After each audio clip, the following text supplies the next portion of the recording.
भक्त जनों, आज आप सुने जेठ मास की शुक्ल पक्ष की निर्जला एकादशी व्रत कथा। भीमसेन व्यास जी से कहने लगे कि हे पितामह, भर्ता युधिष्ठिर, माता कुंती, द्रौपदी, अर्जुन, नकुल और सहदेव आदि सब एकादशी का व्रत करने को कहते हैं, परंतु महाराज मैं उनसे कहता हूँ कि भाई, मैं विधिवत भगवान की पूजा आदि तो कर सकता हूँ, दान भी दे सकता हूँ, परंतु भोजन के बिना नहीं रह सकता हूँ। इस पर व्यास जी कहने लगे, हे भीमसेन, यदि तुम नरक को बुरा और स्वर्ग को अच्छा चाहते हो तो प्रति मास की दोनों एकादशियों को अन्न मत खाया करो। भीम कहने लगे, हे पितामह, मैं तो पहले ही कह चुका हूँ कि मैं भूख सहन नहीं कर सकता। यदि बरस भर में कोई एक ही व्रत हो तो वो मैं रख सकता हूँ, क्योंकि मेरे पेट में विरेक नाम वाली अग्नि है, सो मैं भोजन के बिना नहीं रह सकता। भोजन करने से वो शांत रहती है, इसलिए पूरा उपवास तो क्या एक समय भी बिना भोजन किए रहना कठिन है। अतः आप मुझको कोई ऐसा व्रत बताइए जो बरस में केवल एक बार ही करना पड़े और मुझको स्वर्ग की प्राप्ति हो जाए। श्री व्यास जी कहने लगे, हे पुत्रा, बड़े बड़े ऋषियों ने अनेक शास्त्र आदि बनाए हैं, जिनसे बिना धन के थोड़े परिश्रम से ही स्वर्ग की प्राप्ति हो सकती है। इसी प्रकार शास्त्रों में दोनों पक्ष की एकादशी का व्रत मुक्ति के लिए लिखा है। श्री व्यास जी के वचन सुनकर भीमसेन नरक में जाने के भय से भयभीत हो गए और कांप कर कहने लगे कि अब क्या करूं, मास में 2 व्रत तो मैं कर नहीं सकता, हाँ बरस में 1 व्रत करने का प्रयत्न अवश्य कर सकता हूँ। बरस में 1 दिन व्रत करने से यदि मेरी मुक्ति हो जाए तो ऐसा कोई व्रत बतलाइए। यह सुनकर व्यास जी कहने लगे कि मिर्च और मिथुन की संक्रांति के बीच जेठ के शुक्ला पक्ष की जो एकादशी आती है, उस एकादशी का नाम निर्जला है। तुम उस एकादशी का व्रत करो। इस एकादशी के व्रत में स्नान और आचमन के सेवा जल वर्जित है। आचमन में 6 मास जल अधिक नहीं होना चाहिए, अनाथ वो मद्यपान के दृश्य हो जाता है। इस दिन भोजन नहीं करना चाहिए, क्योंकि भोजन करने से व्रत नष्ट हो जाता है।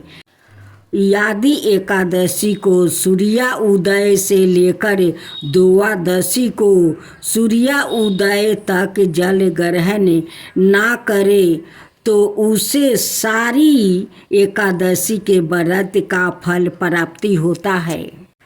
द्वादशी को सूर्योदय से पहले उठकर स्नान आदि करके ब्राह्मणों को दान आदि देना चाहिए। इसके पश्चात भूखे और सतपत्रा ब्राह्मण को भोजन कराकर फिर आप को भी भोजन कर लेना चाहिए। इसका फल 1 बरस की संपूर्ण एकादशी को फल के बराबर होता है। व्यास जी कहने लगे कि हे भीमसेन, यह मुझको सवाए भगवान ने बतलाया है। इस एकादशी का पुण्य समस्त तीर्थों और दोनों से भी अधिक है। केवल एक दिन मनुष्य निर्जला रहने से पापों से मुक्त हो जाता है। जो मनुष्य निर्जला एकादशी का व्रत करते हैं उनको मुक्ति के समान यमदूत आकर नहीं घेरते, वरन भगवान के प्रसाद उसको पुष्पा के विमान में बैठाकर स्वर्ग को ले जाते हैं। अत संसार में सबसे श्रेष्ठ निर्जला एकादशी का व्रत है। इसलिए यत्न के साथ इस व्रत को करना चाहिए। उस दिन ओम नमो भगवते वासुदेवा इस मंत्र का उच्चारण करना चाहिए और गौ का दान भी करना चाहिए। इस प्रकार व्यास जी की आज्ञा अनुसार भीमसेन ने इस व्रत को किया। इसलिए इस एकादशी को भीमसेनी या पांडव एकादशी भी कहते हैं। निर्जला व्रत करने से प्रथम भगवान का पूजन करके यह प्रार्थना करे कि हे भगवान, आज मैं श्रद्धा पूर्वक निर्जला व्रत राख कर दूसरे दिन भोजन करूँगा। अत आपकी कृपा से मेरे सब पाप नष्ट हो जाए। इस दिन जल से भरा हुआ एक घड़ा वस्तु से ढाक कर स्वर्ण सहित दान करना चाहिए। जो मनुष्य इस व्रत को करते हैं उनका करोड़ों फल सोने के दान का फल मिलता है। और जो इस दिन यज्ञ दीक करते हैं उनका फल तो वर्ण ही नहीं किया जा सकता है। इस एकादशी के व्रत से मनुष्य विष्णु लोक को प्राप्ति होता है। जो मनुष्य इस दिन अन्न खाते हैं वो चंडाल के समान है, वो अंत में नरक में जाते हैं। जिन्होंने निर्जला एकादशी का व्रत किया है वो चाहे ब्रह्म हत्या हो या मद्यपान करते हो, चोरी करते हो या गुरु के साथ दुष्ट करने वाले हो, मगर इस व्रत के करने से सब स्वर्ग में जाते हैं। हे कुंती पुत्रा, जो मनुष्य या स्त्री श्रद्धा पूर्वक इस व्रत को करते हैं उनको निम्नलिखित कर्म करने चाहिए। प्रथम भगवान का पूजन, फिर गौदान, ब्राह्मणों को मिष्टान और दक्षिणा देनी चाहिए और जल से भरे कलश का दान अवश्य करना चाहिए। निर्जला के दिन अन्य वस्तु, पात्रा, उपनयन, जूती आदि का दान भी करना चाहिए। जो मनुष्य भक्ति पूर्वक इस गाथा को पढ़ते या सुनते हैं उनको निश्चय ही स्वर्ग की प्राप्ति होती है। एक चौकी पर तुलसी का पौधा और दूसरी चौकी पर शालिग्राम को स्थापित करें।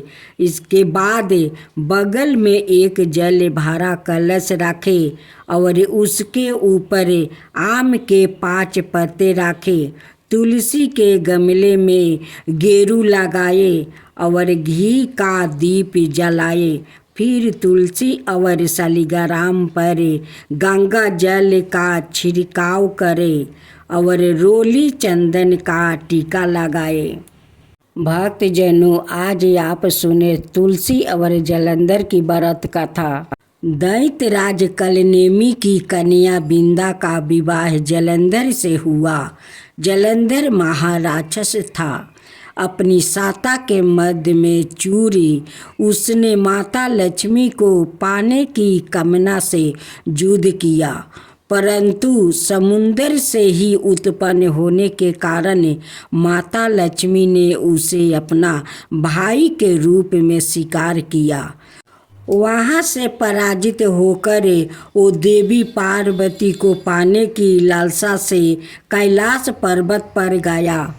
भगवान देवाधिदेव शिव का ही रूप धारण कर माता पार्वती के समीप गया, परंतु माँ ने अपने योग बल से उसे तुरंत पहचान लेती है, वहाँ से अंतर्ध्यान हो जाती है। देवी पार्वती ने क्रोध होकर सारा वृत्तांत भगवान विष्णु को सुनाती है।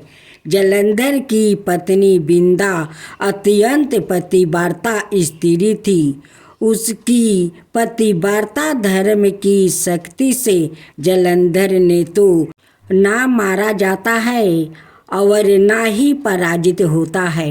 इसलिए जलंधर का नाश करने के लिए बिंदा के पतिव्रता धर्म को भंग करना बहुत आवश्यक था। इसी कारण भगवान विष्णु ऋषि का भेष धारण करते हैं।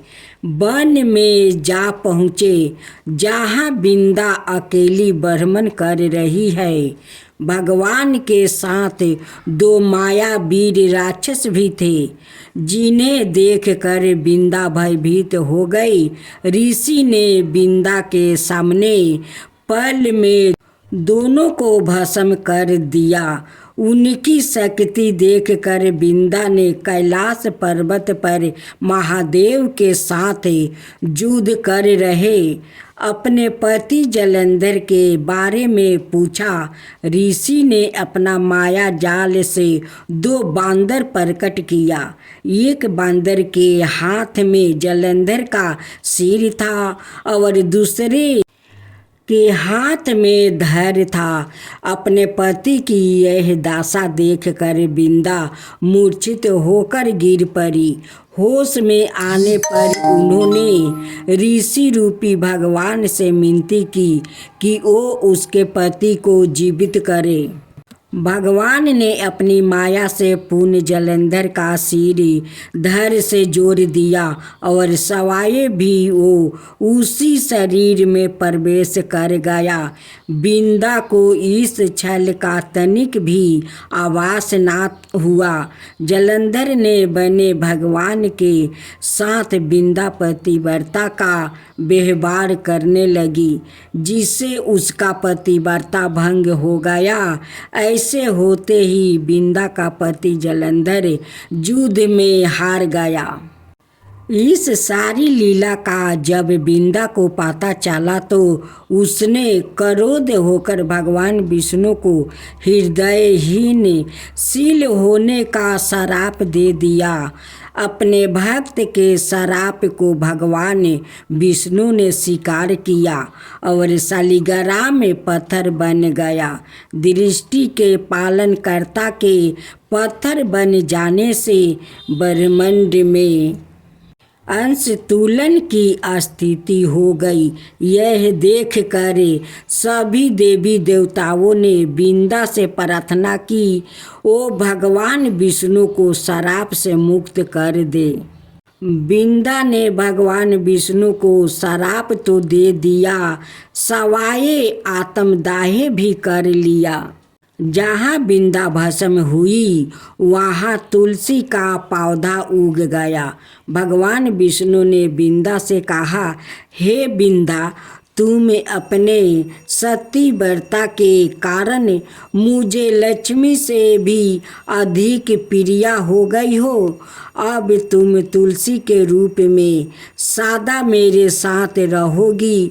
जो मनुष्य भी मेरे शालिग्राम रूप के साथ तुलसी का विवाह करेगा, उसे इस लोक और परलोक में विपुल यश प्राप्ति होगा। ऐसी मान्यता है कि जिस घर में तुलसी होती है वहाँ यम के दूत भी असमय नहीं जा सकते।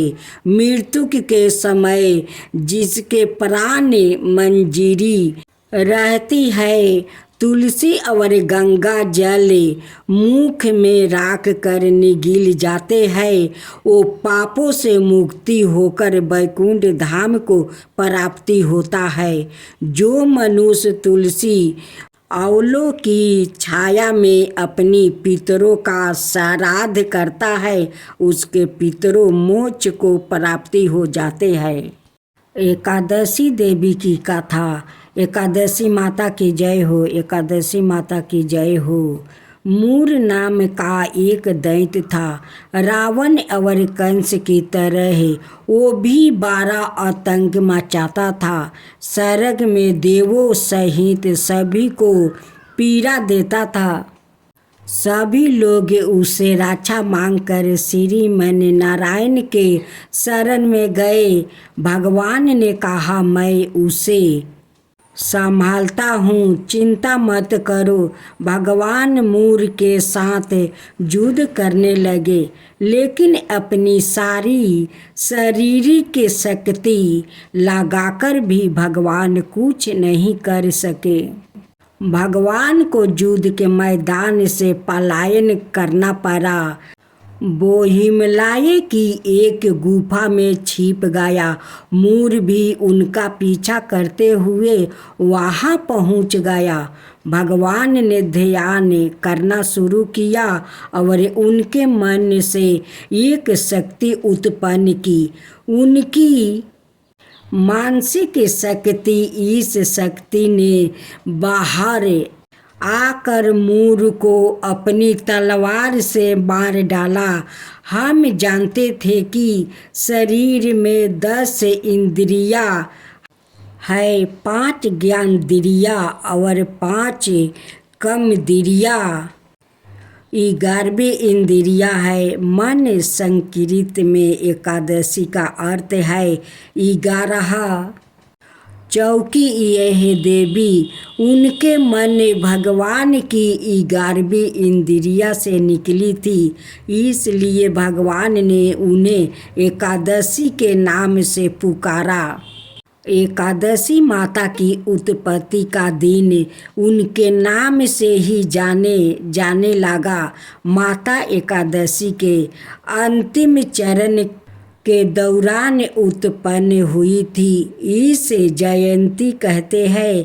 और उन्होंने द्वादशी के पहले चरण के दौरान दैत्य को मार डाला था, इसे स्मृति कहते हैं।